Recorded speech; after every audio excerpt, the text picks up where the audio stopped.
Satara news, निर्भीड व निष्पक्ष बातमी देणारं एकमेव व्यासपीठ। सातारा येथील रविवार पेठेत एका महिलांच्या सार्वजनिक शौचालयात एका पुतळ्याला साडी घालून ठेवल्याप्रकरणी 3 युवक आणि 1 महिला यांना पोलिसांनी ताब्यात घेतले आहे। सातारा शहर परिसरामध्ये रविवार पेठ येथील लोणार गल्लीमध्ये दिनांक 24/12/2023 रोजी रात्रीच्या वेळेस लाईट नसल्याचा फायदा घेऊन अज्ञाताने खोडसळपणे महिलेचा पुतळा साडी घालून सार्वजनिक स्वच्छतागृहामध्ये ठेवण्याचा आढळून आला होता। या घटनेमुळे परिसरात मोठी खळबळ उडाली होती। ही बातमी वाऱ्यासारखी सातारा शहर परिसरात पसरली होती। या बातमीची महिला आयोगाने देखील गांभीर्याने दखल घेतली होती। या अनुषंगाने या घटनेचा गांभीर्याने तपास करत सातारा शहर पोलिसांनी घटनेची सविस्तर माहिती घेत एका युवकास ताब्यात घेतले। त्या युवकाकडून सदरच्या गुन्ह्याबाबत माहिती घेतली असता महिलांच्या मनामध्ये भीती उत्पन्न होण्याच्या हेतूने त्याने व त्याच्या 2 युवक व 1 महिला साथीदारांनी सार्वजनिक स्वच्छतागृहामध्ये हा पुतळा ठेवल्याची माहिती दिली।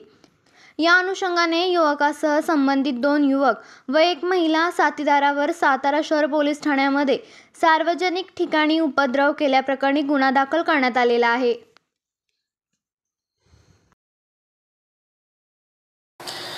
दिनांक 24/12/23 ची रात्री म्हणजे रविवारच्या रात्री कोणीतरी अज्ञात इस्मांनी लोणार गल्ली रविवार पेठ येथे सार्वजनिक शौचालय यामध्ये कोणीतरी एका महिलेचा पुतळा ठेवून त्या ठिकाणी सार्वजनिक उपद्रव किंवा त्या ठिकाणी थोडंसं भीतीचं वातावरण तयार करण्याचा प्रयत्न केला होता।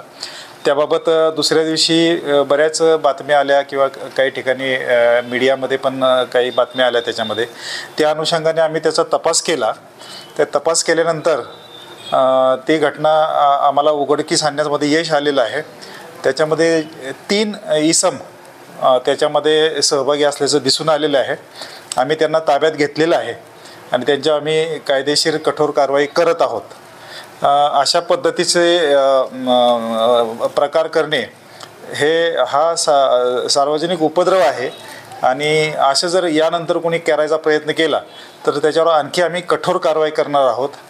तर असा कोणी जर प्रयत्न करणार किंवा करत असेल तर त्याला सातारा शहर पोलीस किंवा सातारा पोलीस सोडणार नाही, हे आपल्या माध्यमातून आम्हाला सांगायचं आहे। आपल्या तालुक्यातील जिल्ह्यातील बातम्या सर्वप्रथम पाहण्यासाठी आजच सातारा न्यूजला YouTube चॅनलवर सबस्क्राइब करा, लाईक करा, शेअर करा आणि बेल आयकॉन प्रेस करायला विसरू नका।